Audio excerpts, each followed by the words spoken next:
नमस्कार, मैं हूं सोला जबी, आप देख रहे हैं नेशन वन। रुक करते हैं खबरों का। रुड़की के भाजपा के 2 विधायक सत्र के लिए गैरसैंण रवाना हुए। इस दौरान कार्यकर्ताओं ने उनका जोरदार स्वागत किया। आपको बता दें कि देशराज कर्णवाल गैरसैंण तक का सफर बाइक से तय करेंगे। वहीं देशराज ने कहा कि पहाड़ और मैदान की दूरी को कम करने के लिए वो अपनी बाइक से गैरसैंण जा रहे हैं। साथ ही विधायक प्रदीप बत्रा ने कहा कि इस बार रुड़की के विकास कार्यों के बारे में भी विधानसभा में चर्चा करेंगे। जो काम अधूरे हैं उन्हें जल्द पूरा किया जाएगा। मुजफ्फरनगर सहारनपुर के बॉर्डर पर मेरी विधानसभा है और सबसे दूरी की विधानसभा है, इसलिए मोटरसाइकिल से जाकर के मैं ये संदेश देना चाहता हूँ कि गैरसैंण उत्तराखंड का अभिन्न अंग है और पूरा उत्तराखंड एक है, चाहे वो मैदान का हिस्सा हो चाहे वो पहाड़ का हिस्सा हो। रुड़की में नजूल समस्या है, उसका अभी तक क्लियर नहीं हो पाया कि रुड़की सिविल लाइंस वालों को नजूल से निजात कब मिलेगी और क्या उसका नोटिफिकेशन होगा। दूसरा, मैंने चौराहों के सौंदर्यीकरण का लगा रखा है क्वेश्चन, और पुल का निर्माण जो रुड़की में जाम की समस्या है उससे निजात पाने के लिए भी मुद्दा उठाया गया है। रुड़की से सुनील पटेल की रिपोर्ट। ऑर्डिनेंस फैक्ट्री के स्थापना दिवस पर मध्य प्रदेश के कटनी शहर में आयुध निर्माण के स्टेडियम में पहली बार एरो मॉडलिंग शो का आयोजन किया गया। वहीं खुले आसमान में एयरक्राफ्ट के हैरत अंगेज करतब देखकर हजारों की संख्या में बैठे दर्शकों ने खूब प्रशंसा की। ये आज बहुत खुशी का दिन है और ये बहुत गौरव का दिन है ये पूरे कटनी टाउन के लिए, पूरे कटनी जिले के लिए कि एरो मॉडलिंग शो का आयोजन आयुध निर्माणी कटनी कर रही है। समझता हूँ कि इस एरो मॉडलिंग शो का पूरा आनंद आज कटनी की जनता उठाएगी। रेडियो कंट्रोल प्लेन्स है और इसको ट्रांसमीटर रहता है हमारे पास में और अंदर में रिसीवर रहता है, तो यहाँ से जब कमांड देते हैं तो कंट्रोल सर्विस वहाँ चलते हैं। ये बिल्कुल हवाई जहाज के समान उड़ता है। कटनी से योगेश खरे की रिपोर्ट। पंजाब के मोगा में एसटीएफ और ड्रग विभाग ने जेपी हर्बल फार्मेसी के मालिक की कोठी पर ज्वाइंट रेड। बता दें कि एसटीएफ चंडीगढ़ को शिकायत मिली थी कि यहां पर हर्बल दवाइयों की आड़ में नशीला पाउडर मिलाया जाता है, जिसके चलते टीम ने पहले घर पर और बाद में फैक्ट्री पर रेड मारी, जहां से 4000 नशीले पाउच मिले। वहीं एसटीएफ और ड्रग विभाग की टीम की फैक्ट्री में देर रात तक कार्यवाही जारी रही। कुछ भी मेंशन नहीं थी, ਤਾਂ ਕਰਕੇ ਉਹਨਾਂ ਦੀ ਸੈਂਪਲਿੰਗ ਕਰ ਲਈ ਹੈ ਡਰੱਗ ਡਿਪਾਰਟਮੈਂਟ ਨੇ ਵੀ ਔਰ ਆਯੁਰਵੈਦਿਕ ਡਿਪਾਰਟਮੈਂਟ ਨੇ ਵੀ ਦੋਨਾਂ ਨੇ। ਠੀਕ ਹੈ ਨਾ, ਹੁਣ ਜਦੋਂ ਲੈਬ 'ਚ ਰਿਪੋਰਟ ਆਏਗੀ ਬਾਕੀ ਉੱਥੇ ਕਲੀਅਰ ਹੋਏਗਾ ਵੀ ਉਹ ਪਾਊਚਸ 'ਚ ਹੈ ਕੀ ਹੈ। ਇਹ ਜਿਹੜੀ ਫੈਕਟਰੀ ਹੈ ਇੱਥੇ ਇਹਨਾਂ ਦੀ ਐਸਆਈਟੀ ਦੀ ਟੀਮ ਨੇ ਕਾਲ ਕੀਤਾ ਸੀ। ਪਹਿਲਾਂ ਇਹਨਾਂ ਨੂੰ ਡਰੱਗ ਇੰਸਪੈਕਟਰ ਜਿਹੜੇ ਸਿਵਲ ਹਸਪੀਟਲ ਤੋਂ ਰਿਲੇਟਡ ਆ, ਉਸ ਤੋਂ ਬਾਅਦ ਉੱਥੇ ਜਿਹੜੀਆਂ ਦਵਾਈਆਂ ਲੱਗੀਆਂ ਉਹ ਸੀਗੀਆਂ ਆਯੁਰਵੈਦਿਕ ਦਵਾਈਆਂ ਰਿਲੇਟਡ। ਉਹਨਾਂ ਫਿਰ ਸਾਡੇ ਡਿਪਾਰਟਮੈਂਟ ਦੇ ਕਾਲ ਕੀਤਾ, ਉੱਥੋਂ ਸੈਂਪਲ ਭਰੇ ਗਏ ਆ ਘਰੋਂ। ਇਹ ਫੈਕਟਰੀ ਦੇ ਵਿੱਚ ਬਹੁਤ ਜ਼ਿਆਦਾ ਸਮਾਨ ਪਿਆ ਹਲ, ਤੇ ਇਹ ਜਿਹੜਾ ਕੱਲ ਨੂੰ ਇਹਦੇ ਸੈਂਪਲ वगैरह सारे ले जाएंगे। मोगा से तन्मय समानता की रिपोर्ट। वक्त हो चला एक छोटे से ब्रेक का। हाँ, मैं मांगलिक हूँ और मैं 30 साल की होने जा रही थी। Then I found mangliks.com, शादी योग्य मांगलिक लड़के लड़कियों की एक अकेली जेन्युइन वेबसाइट। इसमें है 1 लाख से ज्यादा मांगलिक प्रोफाइल्स और रजिस्टर करना फ्री और एकदम आसान। अब अपना मांगलिक लाइफ पार्टनर सर्च करें, मैच करें और mangliks.com पर पाएं अपना मनपसंद जीवन साथी।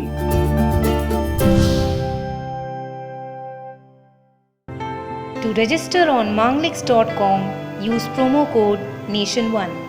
देना बैंक द्वारा देना बैंक के सभी बकायेदारों का भार मुक्ति हेतु देना ऋण मुक्ति योजना का शुभारंभ। देना बैंक के अंचल प्रबंधक श्री पीपी सचदेवा ने हमें बताया कि देना बैंक द्वारा रिकवरी हेतु माह मार्च 2018 में एक देना ऋण मुक्ति योजना का शुभारंभ किया गया है, जिसमें देना बैंक के सभी बकायेदारों से विनती है कि देना बैंक के जो बकायेदार भार मुक्त होना चाहते हैं वो दिनांक 20 मार्च 2018 को संबंधित शाखा में जाकर एक मुश्त समझौता कर छूट प्राप्त कर भार मुक्त हों। देना बैंक के सभी बकायेदारों को ये भी सूचित किया जाता है कि इस योजना के अंतर्गत एक मुश्त रकम जमा करने पर 10% से 50% तक उनकी बकाया रकम की दिनांक के अनुसार छूट प्रदान की जाएगी।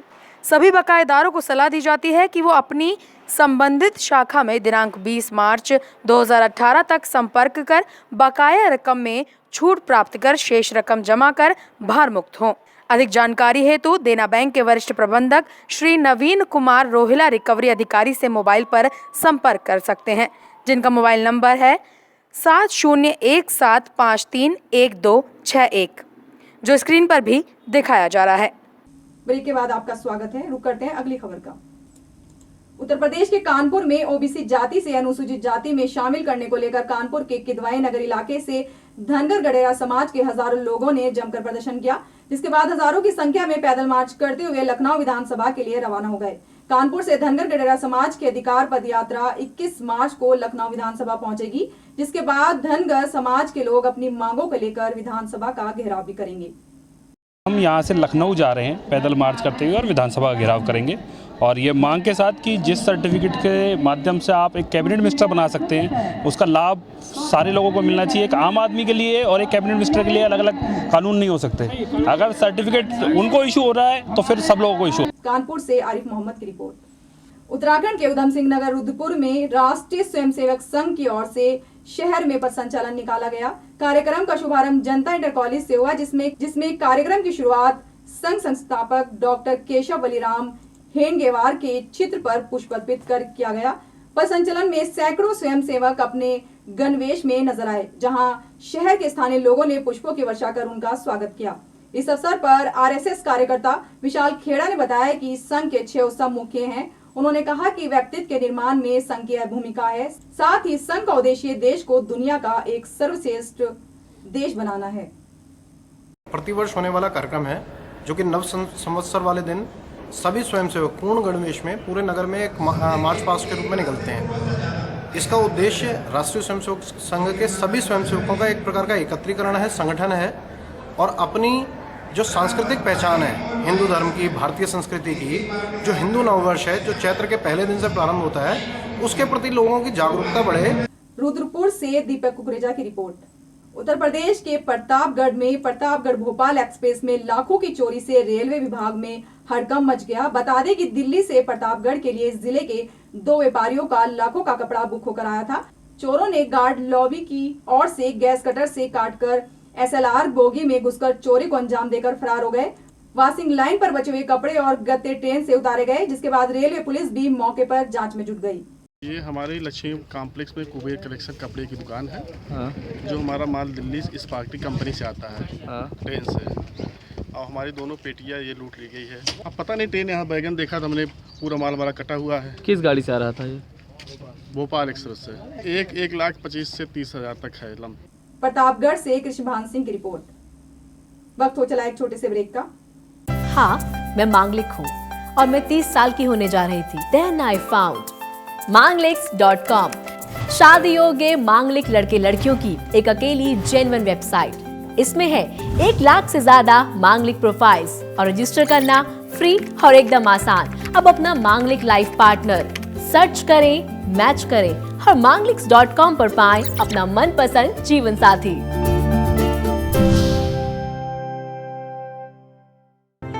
To register on Manglix.com, use promo code Nation1. देना बैंक द्वारा देना बैंक के सभी बकायेदारों का भार मुक्ति हेतु देना ऋण मुक्ति योजना का शुभारंभ। देना बैंक के अंचल प्रबंधक श्री PP सचदेवा ने हमें बताया कि देना बैंक द्वारा रिकवरी हेतु माह मार्च 2018 में एक देना ऋण मुक्ति योजना का शुभारंभ किया गया है, जिसमें देना बैंक के सभी बकायेदारों से विनती है कि देना बैंक के जो बकायेदार भार मुक्त होना चाहते हैं वो दिनांक 20 मार्च 2018 को संबंधित शाखा में जाकर एक मुश्त समझौता कर छूट प्राप्त कर भार मुक्त हों।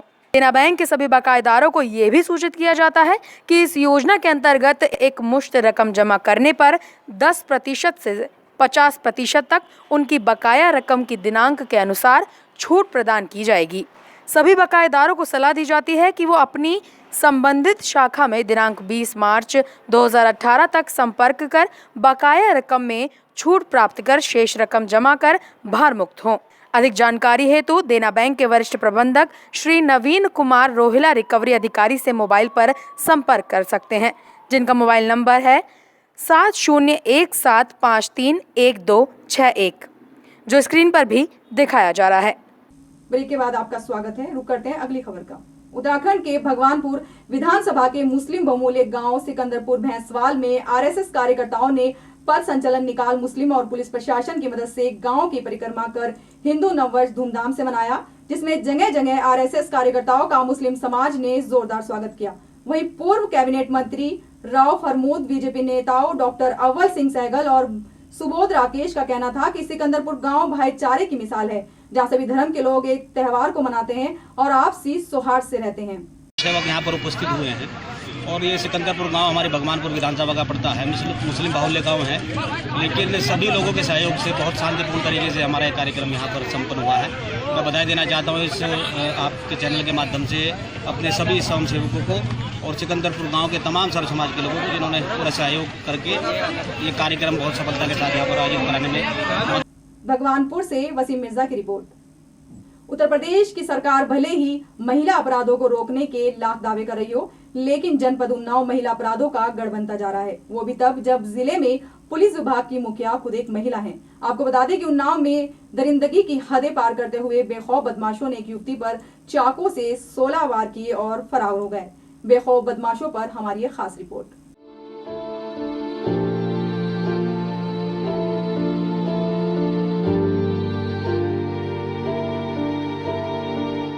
बेखौफ बदमाशों ने यूपी की पुलिस को चुनौती देते हुए बांगरमऊ कोतवाली क्षेत्र के फतेहपुर खालसा गांव में मंदिर जा रही युवती पर ताबड़तोड़ चाकुओं के 16 वार कर गंभीर रूप से घायल कर दिया और मौके से फरार हो गए।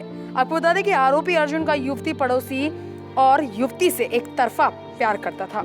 वहीं प्यार में युवती को ना कहना इतना भारी पड़ गया कि आरोपी ने अपने दोस्तों के साथ मिलकर उसे चाकुओं से घायल कर दिया और मौके से फरार हो गए, जिसके बाद किसी तरह गंभीर हालत में युवती को स्थानीय लोगों ने बांगरमऊ सीएसटी में भर्ती करवाया, जहां प्राथमिक उपचार के बाद डॉक्टरों ने गंभीर हालत में युवती को लखनऊ के ट्रॉमा सेंटर रेफर कर दिया।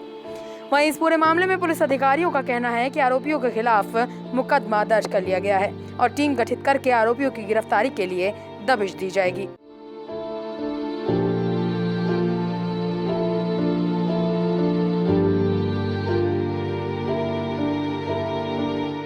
सर, वो लड़की अपने घर से आई थी मंदिर पे पूजा करने के लिए। पूजा करके वापस जा रही थी, उसके साथ में और 2 लड़कियां थी। अब वो लड़का जो था ये दीवार के आड़ में बैठा हुआ था, वो आकर के उस पे हमला कर दिया। उस लड़की के धक्का मार के गिरा दिया, फिर उसके चाकू मार दिया। उसके लगे 7, 8, 10 चाकू लगे हैं। देखिए, ये मामला बांगरमऊ थाना क्षेत्र के फतेहपुर खालसा नामक गांव से संबंधित है, जिसमें आज मंदिर से पूजा करके लौटते समय इसी गांव की एक युवती, उसके साथ उसकी 2 मित्र लड़कियां भी थी जो कि आ रही थी मंदिर से। तो गांव के ही 2 युवकों ने उनको रोका है और चाकुओं से वार किया है उनके ऊपर। और लड़की की तत्काल बांगरमऊ पुलिस मौके पे पहुंचती है और लड़की को हमारी टीम जो है KGMC लखनऊ रेफर कराई है।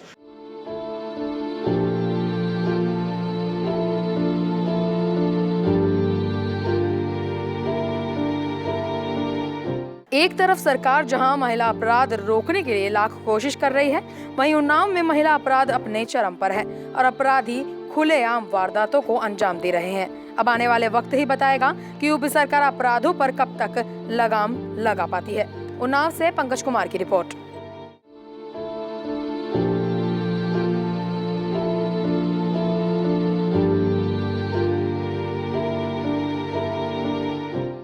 अब तक की खबरों में इतना ही। देश दुनिया की तमाम खबरों के लिए बने रहिए नेशन 1 के साथ। नमस्कार।